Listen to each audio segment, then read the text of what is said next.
Alors, merci de votre attention.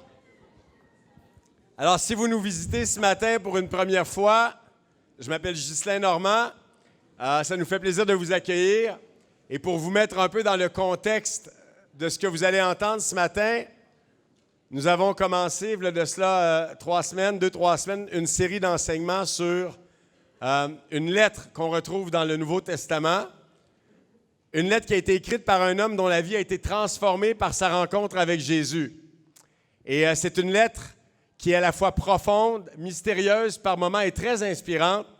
Et ce matin, on a le plaisir d'accueillir un frère qui aime beaucoup la Bible, qui a été transformé par les Écritures il y a 5 ans. Dieu a touché son cœur comme Dieu a touché le cœur de Jean. Aujourd'hui, il sert l'Église dans le campus comme responsable du ministère du campus avec Emma. Sans plus tarder, je vous prie d'accueillir chaleureusement Dennis James, qui va nous enseigner ce matin. Merci beaucoup. C'est bon.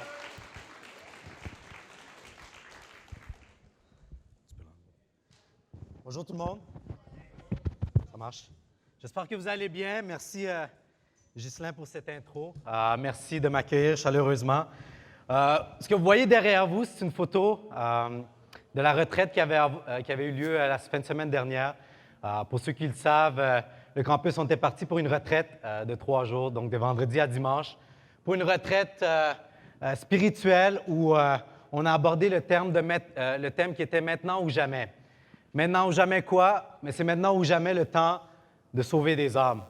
On ne peut pas se dire « Ah, dans 10 ans, 15 ans, quand le Québec va être plus spirituel, c'est là qu'on va se mettre à travailler. » Non, c'est maintenant qu'on doit agir parce que des gens périssent et on sait que le message de l'Évangile est le vrai message. Sans ça, on ne connaît pas la vraie vie. Et c'est ce qu'on a abordé. On était une gang de 14 personnes. Sur la photo, vous ne voyez peut-être pas très bien. Il y a juste William qui est comme blanc. Même moi, j'ai l'air pas mal foncé dans le coin. il manque de frères et sœurs blancs, je pense, sur la photo. Vincent et Laetitia étaient là, mais je ne sais pas pourquoi ils ne voulaient pas prendre la photo. Ils sont restés dans la voiture. Fait que ça fait que ça donne ce que ça donne. Fait que ma bad pour ça, mais on était 14 jeunes qui étaient là pour s'amuser, mais aussi apprendre de la Bible ensemble. Et j'étais vraiment encouragé par l'esprit des étudiants. Je pense que le charge, l'appel, l'exhortation que je leur ai donnée, ils l'ont vraiment pris à cœur et je suis vraiment fier d'eux. En revenant de cette retraite, cette semaine, en fait, on a fait une discussion biblique sur le campus le mardi soir et j'ai vraiment vu l'esprit de la retraite qui nous a aidés et guidés. On a eu 10 invités qui sont venus à la discussion biblique et c'était vraiment cool. Il y avait des athées, il y avait des musulmans, il y avait des croyants, différents types de gens qui étaient venus se questionner, poser des questions sur la Bible et c'était entre autres notre frère Marc-André qui était venu faire une présentation sur la fiabilité du Nouveau Testament et je pense que ça a inspiré tout le monde. Donc, je suis vraiment fier du groupe des étudiants et j'aimerais leur dire personnellement et publiquement ce matin que je suis vraiment fier de vous et pour moi, c'est un privilège et un honneur immense d'être votre serviteur. Pour moi, quand je me réveille le matin et que j'ai des doutes sur mon appel et pourquoi je suis là, pourquoi je fais ce que je fais, quand je pense à vous autres et le cheminement que vous avez fait, je me dis « it's all worth it ». Ça vaut la peine. Quand je regarde des gars comme Vincent, des gars comme Nathanaël, mais aussi des filles comme Laetitia et Laura, le progrès qu'ils ont fait ces dernières années en connaissant Dieu, pour moi, ça me réchauffe le cœur et ça me dit, ça me réconforte et ça m'encourage parce que je me dis, wow, ce que je fais, ça vaut la peine. Et dans ma propre vie personnelle aussi, il y a 2 semaines environ, j'ai fêté mon 5e anniversaire spirituel et Ghislain m'a demandé en début d'année comment je me sens par rapport au ministère, le début de l'année, puis j'ai dit « Bro, je me sens bizarre ». Je ne savais pas quoi y dire. J'ai dit « J'ai l'impression, je ne suis plus le même gars que j'étais il y a 5 ans. Il y a 5 ans, quand j'ai commencé l'année scolaire, une nouvelle année en 2011, c'est là que je m'étais fait baptiser, le 9 janvier 2011, et le 9 janvier 2016, je me regarde dans le miroir et je suis comme « Wow ». J'arrive pas à reconnaître le Dennis qui était là il y a 5 ans. Tout ce que je pensais, tout ce que j'avais comme aspiration, tout ça a changé. Et pour moi, ça témoigne que la Bible est véridique parce que Paul, à plusieurs reprises dans ses lettres, enseigne que par notre baptême et par l'Esprit Saint, on devient une nouvelle créature. Et pour moi, ça vient témoigner de la véracité des Écritures. C'est-à-dire que si on met en pratique ces commandements, ça marche. Et je le vois clairement dans ma vie. Et comme le disait Ghislain, ce matin, on va continuer notre étude du livre de 1 Jean. Oups, ça ne marche pas. Désolé.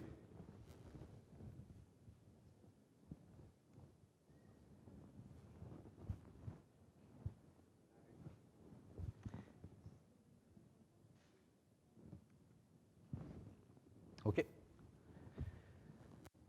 Donc, première lettre de Jean, pour ceux qui ne savent pas c'est où, c'est vers la toute fin de la Bible. Il y a un livre qui fait peur au monde qui s'appelle Apocalypse, et c'est juste avant ça. C'est juste avant ça, et c'est la première lettre de Jean. Il y a 3 lettres, mais nous, on va étudier ce matin la première lettre, et on va particulièrement se concentrer sur le chapitre 2, et la tâche qu'on m'a donnée, c'est d'enseigner sur les versets 3 à 17. J'aimerais, premièrement, commencer par lire le texte. À ceci, nous reconnaissons que nous l'avons connu, si nous gardons ses commandements. Celui qui dit « je l'ai connu » et il ne garde pas ses commandements est un menteur, et la vérité n'est pas en lui. Mais celui qui garde sa parole, l'amour de Dieu est vraiment parfait en lui. À ceci, nous reconnaissons que nous sommes en lui. Celui qui déclare demeurer en lui doit marcher aussi comme lui, le Seigneur, a marché. Bien-aimés, ce n'est pas un commandement nouveau que je vous écris, mais un commandement ancien, que vous avez eu dès le commencement. Ce commandement ancien, c'est la parole que vous avez entendue. D'autre part, c'est un commandement nouveau que je vous écris. Ceci est vrai pour lui et pour vous. Ici, j'aimerais juste faire une petite parenthèse. Si vous avez la version Colombe de la Bible, ça sonne un peu bizarre à dire « ceci est vrai pour lui et pour vous ». En fait, la bonne traduction, je pense, si vous avez la Louis II, ça se dit mieux. Ça dit « ceci est vrai en Jésus-Christ ». Donc, quand ça dit « ceci est vrai pour lui », c'est-à-dire qu'en Jésus-Christ, ce commandement-là est vrai.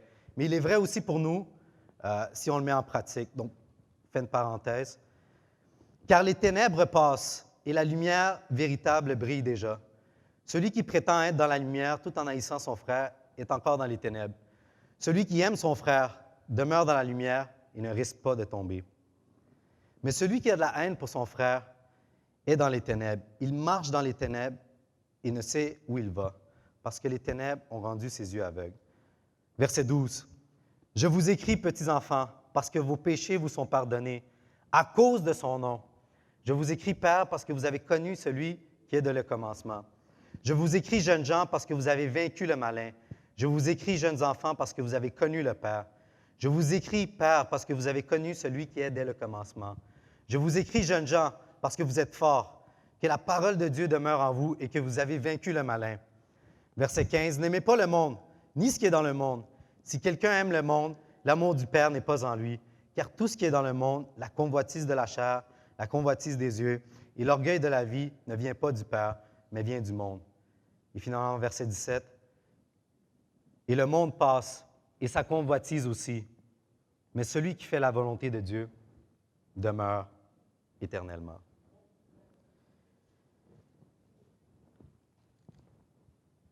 On voit ici que Jean commence à partir du verset 3 de parler de l'importance d'obéir aux commandements de Dieu. Il dit que si, en d'autres mots, on obéit les commandements de Jésus, on est des vrais disciples. Si on dit qu'on aime Dieu, mais qu'on ne garde pas ses commandements, on n'est pas en train de marcher dans la lumière et de marcher comme Jésus. Et il met, dans ce texte que je viens de lire, l'emphase sur un commandement en particulier dont j'aimerais parler ce matin et j'aimerais qu'on puisse explorer. Il parle du commandement d'aimer ses frères, d'aimer ses sœurs. Et j'aime comment il débute son explication de ce commandement-là, ou plutôt son exhortation à pratiquer ce commandement. Au verset 7, il utilise le mot « bien-aimé ». en anglais beloved. Jean utilise cette expression 7 fois dans les 3 lettres qu'il a écrites, donc dans 1 Jean, 2 Jean et 3 Jean. Et ces écrits, quand on les lit, les écrits de Jean, les lettres de Jean sont parfumés d'amour. Beaucoup de cette première lettre, c'est-à-dire la première lettre de Jean, si on lit au complet, on voit qu'il y a beaucoup d'avertissements. Entre autres, vers la fin de ce passage que j'ai lu, il avertit contre la séduction du monde. Il encourage les disciples de faire attention à ça et d'autres choses aussi. Et en même temps, il amène certaines corrections aussi, certains problèmes peut-être qu'il voyait dans l'Église, entre autres des fausses doctrines dont Ghislain a parlé il y a 2 semaines, qui s'étaient infiltrées dans l'Église, qu'on appelait entre autres le docétisme et le gnosticisme. Et on voit qu'il avertit et en même temps il corrige, mais il ne le fait pas de façon froide ou critique ou de façon méchante même. Mais on voit que Jean, même en disant des choses difficiles et des choses peut-être même un peu complexes, il le fait avec beaucoup d'amour, beaucoup de tendresse. Et le mot « bien-aimé » témoigne de ça. Jean, selon moi, avait appris quelque chose de Jésus. Jésus était un homme qui prêchait la vérité, mais on sait qu'il le prêchait avec amour. Jésus n'était jamais méchant avec les gens. Jésus, même quand il était fâché contre ses disciples pour certaines raisons, ou déçu, ou même devant l'attitude des pharisiens, jamais on le voit agir de façon froide ou critique. Il leur dit la vérité, mais en même temps, leur faisait preuve d'amour. Et je sais que dans l'Église, on se concentre entre autres sur la formation spirituelle. On est en train de mettre l'emphase beaucoup sur ça, le fait de rentrer dans une relation de formation, soit avec un père, soit quelqu'un qui est plus vieux dans la foi. Et on a mis beaucoup l'accent sur ça l'automne dernier. Et je pense, durant cette année aussi, on va continuer à mettre l'accent sur ça. Mais il y a une leçon, je pense, qui est très importante à retenir de l'attitude de Jean, de l'exemple de Jean dans ce passage-là. C'est-à-dire d'être capable de dire la vérité avec beaucoup d'amour. Et si vous êtes un formateur ou vous êtes dans une relation de formation, je vous encourage à imiter Jean, à utiliser des mots qui sont encourageants. Bien-aimé, frère, mon ami. Déjà, ça rend la situation plus à l'aise. Même si on a des choses difficiles à dire, « Hey bro, l'autre jour, je t'ai vu dire telle chose. » Pourquoi pas dire, « Hey bro, ça va bien? Dieu t'aime. Je t'aime. Tu es mon frère dans la foi. Voici comment je me sens. Et voici, j'aimerais te partager une chose que j'ai vue, que tu as faite la semaine dernière, qui m'a un peu déplu. » Pourquoi pas adopter l'attitude de Jean et être rempli d'amour, même dans notre exhortation? Être capable de dire la vérité avec amour, comme Jésus le faisait. Ensuite, dans le même verset, Jean parle de quelque chose qui semble difficile à comprendre à prime abord. Il parle d'un commandement qui est nouveau et ancien en même temps. Et de quoi est-ce que Jean parle ici? Un commandement ancien et nouveau, c'est un peu une contradiction. Mais de ce que j'en parle, et je pense que la plupart des théologiens sont d'accord là-dessus, il parle d'un commandement que Jésus avait déjà donné dans le passé. Il parle de ce commandement qu'on voit en Jean chapitre 13, verset 34, où Jésus, après avoir lavé les pieds de ses disciples lors du dernier repas, leur dit « Je vous donne un commandement nouveau. Aimez-vous les uns les autres comme je vous ai aimé. Vous aussi, aimez-vous les uns les autres. » Pourquoi est-ce que ce commandement est vieux? Bien, tout simplement parce que au moment où Jean l'écrivait, ça faisait déjà 60 à 70 ans que Jésus est décédé. Donc, beaucoup de temps a passé depuis que ces paroles de Jésus ont été prononcées. Et pourquoi c'était nouveau? Bien, parce que Jésus lui-même l'a dit. C'était quelque chose que Jésus seul avait prononcé. Et il dit quelque chose de très intéressant, Jésus, au verset 34 de ce passage-là. Il dit, « Aimez-vous les uns les autres comme je vous ai aimé. » La partie « comme je vous ai aimé » est super importante dans ce passage-là. Pourquoi? Parce que Jésus était entre autres venu nous montrer comment aimer les humains. Il était la perfection, celui qui a parfaitement aimé le monde. Je parlais cette semaine à un musulman, justement, qui était venu à la discussion mardi. Un gars très sympathique, je l'aime beaucoup. Il est même venu jouer au soccer avec nous ce vendredi. Il a même amené un de ses amis qui était intéressé à discuter. Je prenais un café avec lui, je jasais avec lui. Il me posait la question, il me disait, pourquoi est-ce que Dieu est venu dans la chair sur la terre? Et je lui ai dit simplement, sans donner de réponse compliquée, parce qu'il nous aime. Il me regarde et il dit, mais c'est quoi cette explication? C'est quoi cette explication? Je lui ai dit, ouais, c'est tout ce que j'ai à te dire. Et je lui ai dit par la foi, j'ai dit, si tu connaissais, tu comprenais l'amour de Jésus, tu déciderais toi aussi de suivre Jésus. Je lui ai dit, si tu étais pour te convertir, ta conversion ne serait pas simplement intellectuelle. Ta conversion, c'est une conversion d'amour. Parce que c'est ça, le message de l'Évangile. Et Jésus est non seulement venu nous démontrer son amour, mais aussi venu personnifier l'exemple même de c'est quoi l'amour. C'est un peu comme, je ne sais pas, vous prenez par exemple quelqu'un qui fait du piano, un pianiste. Et ce pianiste-là, il est bon, il n'est pas pire. Mais là, vous amenez le meilleur pianiste sur la terre pour jouer la même pièce que cette personne-là a jouée. Il y aurait une différence immense en la façon dont elle a joué, cette personne-là, et l'autre personne. Pourquoi? Parce que cette personne-là, elle est bonne là-dedans. Elle sait ce qu'elle fait. Et c'est la même chose avec Jésus. Et encore à un autre degré, à un autre niveau plus haut. Jésus était la perfection. Donc, quand il est venu aimer, il y a un gap immense en la façon dont lui a aimé et dont nous, on ne pourrait jamais aimer. Jésus est l'exemple parfait de l'amour. Et c'est sur ça que Jean nous exhorte dans ce passage-là. Ensuite, versets 9 à 11, j'aimerais poursuivre l'étude de ce passage-là et continuer l'étude de ce thème, l'amour des autres. Au verset 9, il dit « Celui qui prétend être dans la lumière tout en haïssant son frère est encore dans les ténèbres. Celui qui aime son frère demeure dans la lumière et ne risque pas de tomber. Mais celui qui a de la haine pour son frère est dans les ténèbres. Il marche dans les ténèbres et ne sait pas où il va, parce que les ténèbres ont rendu ses yeux aveugles. » Ici, Jean égale la lumière à l'amour et égale les ténèbres à la haine.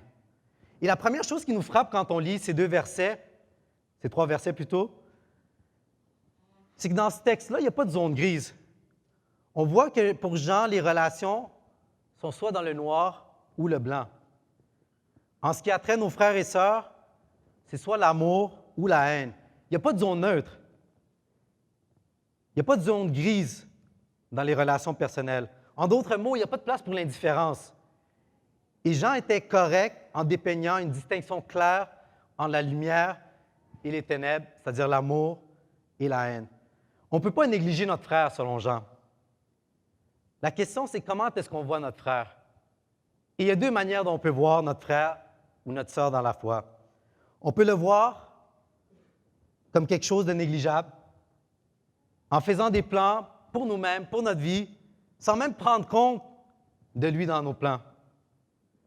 On peut être tellement centré sur nous, même de façon inconsciente, que la seule personne qui compte dans notre monde, c'est nous-mêmes. Ou on peut voir notre frère comme notre frère et voir ses besoins comme nos besoins, ses intérêts comme nos intérêts, et avoir une relation avec notre frère comme une vraie joie dans notre vie. Et on doit se poser la question ce matin, est-ce qu'on est en train d'aimer notre frère ou notre sœur? C'est ce que ce texte nous appelle à nous poser comme question. On ne peut pas éviter cette question-là. Ce matin, on doit se poser la question personnellement. Est-ce que je suis en train d'aimer mes frères et mes sœurs? Pourquoi?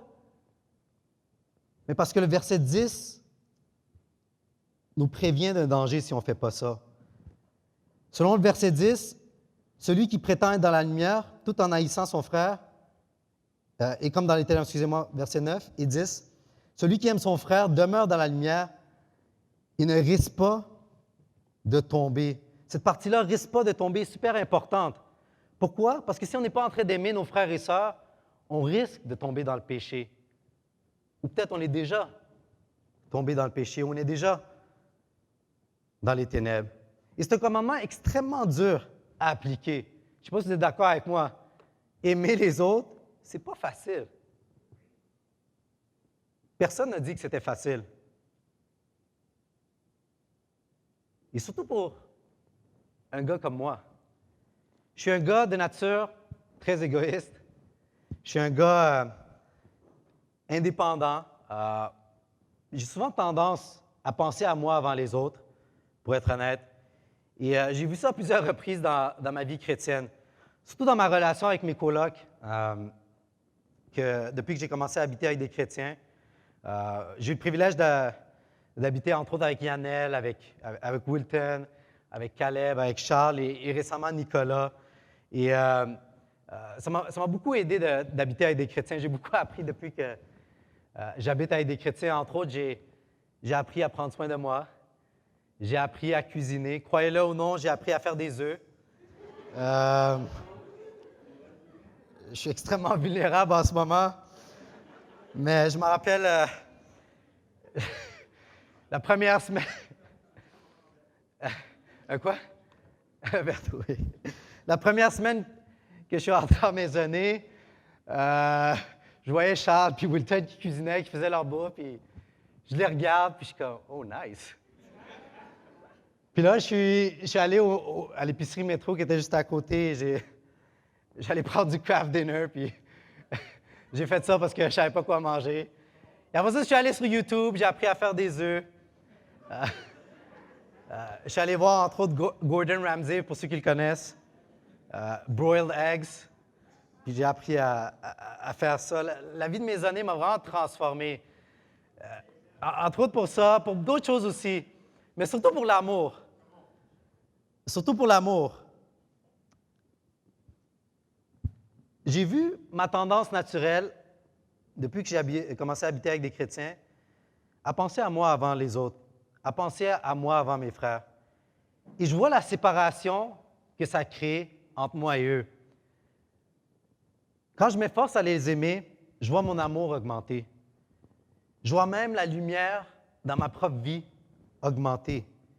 Et je vois aussi le péché qui prend moins d'ampleur dans ma vie. Je vois que c'est plus facile pour moi de rester dans la lumière, dans la pureté. Mais quand je suis égoïste, quand je pense à moi avant, quand je ne pense pas à mes frères avant, c'est là où je m'enfonce dans les ténèbres. Et c'est tellement facile de juste me retirer dans ma chambre, de faire ce que j'ai à faire et pas me soucier de mes frères dans la foi. Et c'est un exemple que je vous donne, parce que je suis sûr que vous aussi, vous vous sentez comme ça des fois. Vous aussi, ça vous arrive, soit dans votre relation avec votre femme, votre mari, ou dans votre relation avec vos enfants, vos parents, si vos enfants ou vos parents sont chrétiens. Et je ne sais pas si vous me suivez, mais quand on aime les gens, quand on aime nos frères et sœurs, c'est là où on voit qu'on grandit et qu'on fait du progrès spirituel. Et c'est ça le point important. Pourquoi aimer? Parce que ça nous fait grandir spirituellement. La haine rend ça impossible. La haine empêche qu'on grandisse spirituellement. Et l'indifférence, mais nous garde dans un statu quo, nous garde au même stade. Mais quand on y pense, ça fait beaucoup de sens.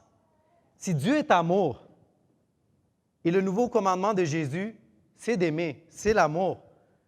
Alors l'amour pour les autres nous rapproche de Dieu. Si on aime les autres, on avance vers la lumière, qui est Jésus. Jésus a dit, « Je suis la lumière du monde. » on se rapproche de Jésus, mais on se rapproche également de nos frères et sœurs, et des autres personnes. Si on a de la haine, du ressentiment dans notre cœur, on ne peut pas grandir spirituellement. J'aimerais encourager les personnes qui ont du ressentiment ou de la haine contre quiconque que ce soit de venir à la lumière, de ne pas avoir peur de s'exposer et de dire comment vous vous sentez. Pourquoi? Parce que c'est un virus qui tue de l'intérieur. On ne peut pas grandir spirituellement si on a la haine, du ressentiment, ou même la rancœur dans notre cœur. Et je répète ma question de tantôt. Et ce matin, on doit se poser cette question-là. Est-ce qu'on est en train d'aimer nos frères et nos sœurs? Si en ce moment, vous n'avez pas un nom qui vous vient dans la tête d'une personne que vous avez aimée cette semaine ou dans les dernières semaines, mais soyez honnête, vous n'êtes pas en train de marcher comme Jésus. Parce que le commandement de Jésus, c'est de s'aimer les uns les autres. Et on ne peut pas dire qu'on aime la lumière, qu'on aime Dieu, si on n'est pas en train d'aimer nos frères et nos sœurs. Ensuite, versets 12 et 14. J'aimerais pas prendre trop de temps sur cet extrait du passage, mais j'aimerais quand même donner quelques explications, quelques informations qui, je pense, vont nous encourager ce matin. Les versets 12 et 14 sont en fait un poème. C'est un chant que Jean avait écrit aux églises, qui était devenu familier aux chrétiens du premier siècle. C'était probablement un chant, les versets 12 et 14, que les chrétiens chantaient. Et je sais que quand on lit en français, on ne dirait pas un poème, mais quand on lit dans le grec original, les rimes et le rythme de ce poème sont évidents. Et ça se voit que c'est écrit comme un poème, comme un chant. Et certaines de vos Bibles, peut-être même, vous remarquerez, si vous avez des Bibles plus grosses ou des Bibles d'études, où c'est écrit sous la forme d'un poème. Entre autres, dans la NIV, je pense, j'avais regardé, c'est écrit sous la forme d'un poème. Et quelque chose d'intéressant et d'important à tenir compte dans notre étude du premier livre de Jean et de ce passage-là, entre autres, c'est que la plupart des théologiens situent l'écriture du premier épître de Jean vers l'an 100 à peu près. Donc, à peu près entre l'an 90 et 100, on n'est pas sûr de la date, mais c'est là à peu près où la plupart des théologiens situent l'écriture de ce texte-là.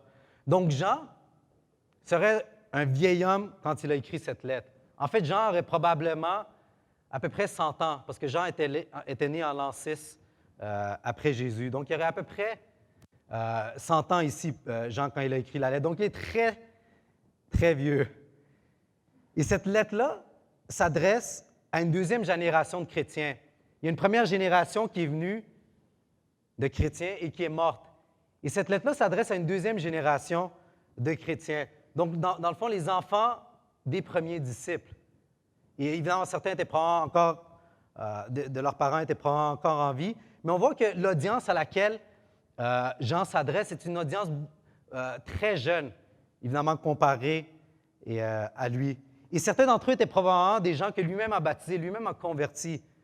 Certains de ces jeunes étaient probablement des disciples de Jean, c'est-à-dire que c'est lui qui les a fait connaître Jésus. Et il les encourage en les rappelant qu'ils sont déjà victorieux. C'est ça qu'il répète dans sa lettre. Pourquoi ils sont déjà victorieux? Parce que, un, ils connaissent Dieu. Deux, leurs péchés sont pardonnés. Et trois, parce qu'ils ont fait des Écritures leur standard de vie. Et on doit se rappeler, nous aussi, en tant que chrétiens, que ces versets-là s'appliquent à nous. Le jour de notre baptême, on a gagné la victoire. C'est-à-dire qu'on a été pardonné de nos péchés. Et très souvent, quand je parle aux chrétiens, à des frères et des sœurs, on vit souvent dans cette espèce d'attitude où on se critique nous-mêmes. On est comme, je ne suis pas assez bon, je ne fais pas assez ça, je ne fais pas assez ci, puis Jésus, je pense qu'il ne m'aime pas. Mais c'est faux. Évidemment, si on a du péché dans notre vie, On doit faire un effort de délaisser ça, de vivre une repentance, de marcher vers la lumière, mais on est déjà victorieux. En fait, au moment même où on pêche, j'ai la conviction que Jésus nous a déjà pardonné. Pourquoi? Parce qu'on a été purifiés par son sang. Évidemment, si on continue à pécher, ça c'est une autre histoire. Mais si on fait des efforts constants pour marcher dans la lumière et que comme ses disciples à qui Jean écrivait la lettre, on marche dans la lumière et qu'on s'efforce d'aimer notre frère, d'aimer notre sœur, mais on a gagné une grosse victoire et Dieu va nous récompenser pour ça. Il ne faut pas perdre ça de vue. On ne peut pas oublier que la victoire est déjà à nous et que Jésus a déjà vaincu le mal. On n'a pas besoin d'aller et de se battre contre quelque chose que Jésus s'est déjà battu contre.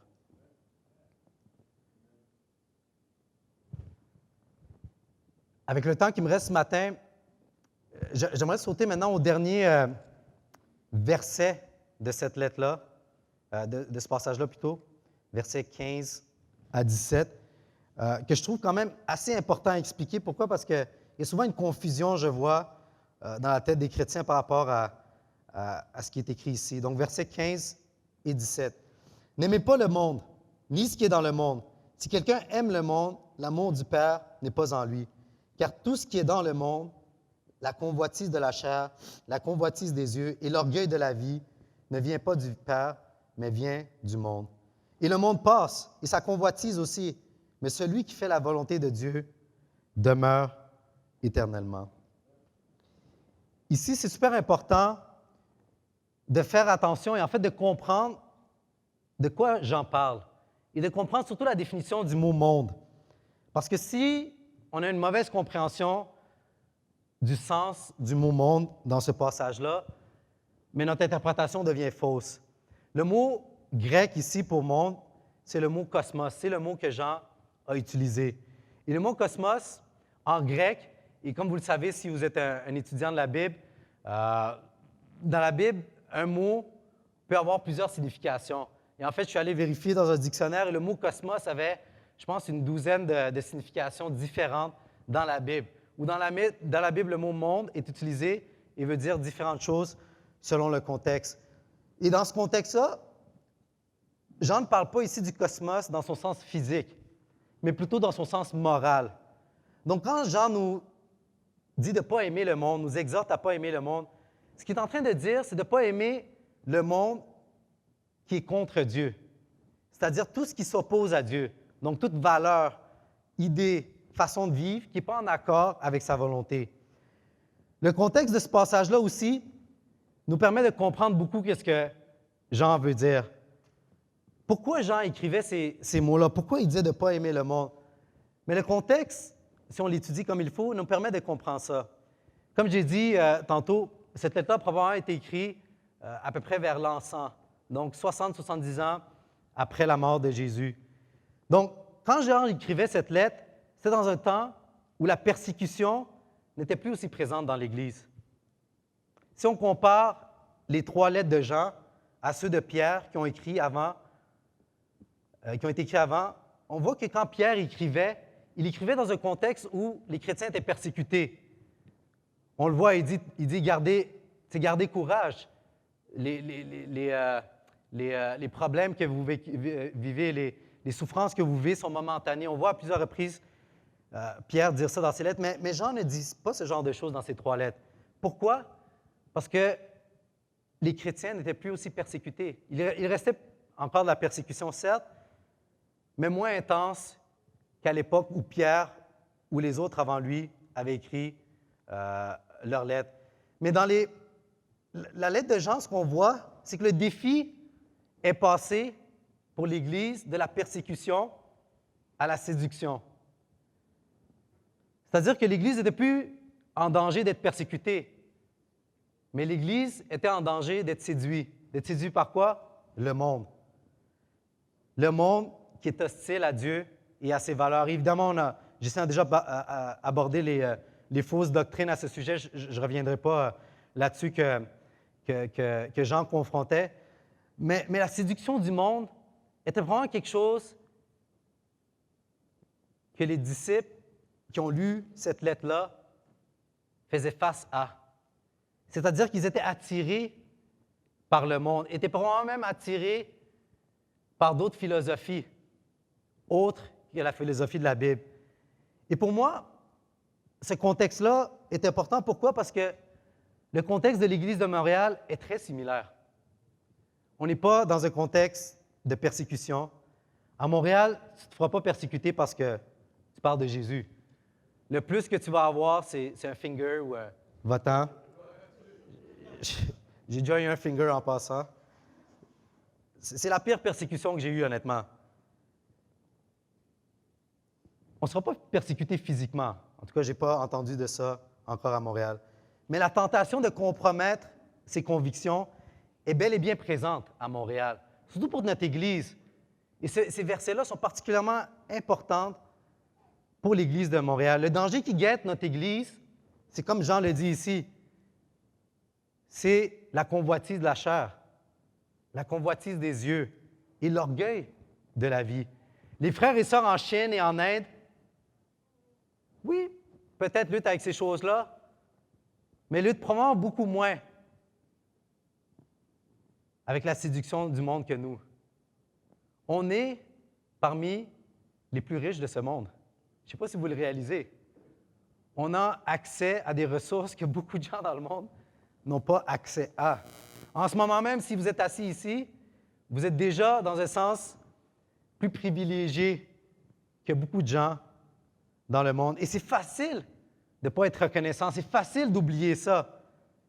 Et ça peut être tentant de satisfaire aussi parce que le monde a à offrir. Et soyons francs, pour un moment, ça satisfait de s'acheter une belle voiture, de s'acheter une maison, de s'acheter des beaux vêtements, de penser à ces choses-là. Mais une chose que j'ai appris en tant que chrétien, depuis ces 5 dernières années, j'ai appris quelque chose de super important. Et quand j'écrivais ce message-là, j'ai réalisé qu'en tant que chrétien et dans notre marche avec Dieu, si on n'est pas entièrement satisfait par Dieu, on ne sera pas entièrement satisfait dans la vie. On ne peut pas être entièrement satisfait dans cette vie si on n'est pas satisfait par l'amour de Jésus. Pourquoi? Parce qu'on va toujours vouloir trouver notre satisfaction en quelque chose. Après un certain temps, tout ce dans quoi on a investi notre argent, notre effort, n'est plus à la mode. Et on cherche quelque chose d'autre pour le remplacer. Mais Jésus ne se démode pas. L'amour de Dieu est toujours là et pertinent, comme le disait Manuel ce matin dans le psaume 121. Donc, la satisfaction réelle vient de Dieu. On ne peut pas être satisfait dans la vie autrement que par Dieu. Et je ne suis pas en train de dire qu'on ne peut pas profiter de la vie. Je ne suis pas en train de dire qu'on ne peut pas se permettre des choses dans la vie. Je ne suis pas en train de dire qu'on ne peut pas avoir du fun. Mais si notre seule satisfaction ou notre satisfaction principale vient du monde, on a été séduit par le monde. Et l'amour du Père n'est pas en nous. Il faut être honnête. Et je pense qu'il faut se poser la question, d'où vient ma satisfaction principale? Si notre satisfaction principale n'est pas Dieu, on a perdu de vue l'amour de Jésus. Et on n'est pas en train de marcher dans la lumière. En conclusion, j'aimerais nous encourager à juste simplement se rappeler ces deux choses. Se rappeler que Jésus a aimé ses frères et ses sœurs et Jésus ne s'est pas laissé séduire par le monde. Et en fait, si on ne se laisse pas séduire par le monde, c'est beaucoup plus facile d'aimer ses frères et ses sœurs. Et si on aime ses frères et ses sœurs, la séduction du monde n'est plus aussi séduisante. Les deux vont ensemble. Et ces deux commandements super importants auxquels Jean nous encourage et auxquels je vous encourage ce matin. Donc, Gardez cette semaine ces deux choses-là en tête. Si vous avez deux choses à retenir, c'est ça. C'est que Jean, ce qu'il est en train de dire dans ce passage-là, c'est d'aimer son frère et sa sœur et de faire attention au monde parce que le monde est très séduisant. Merci de votre écoute.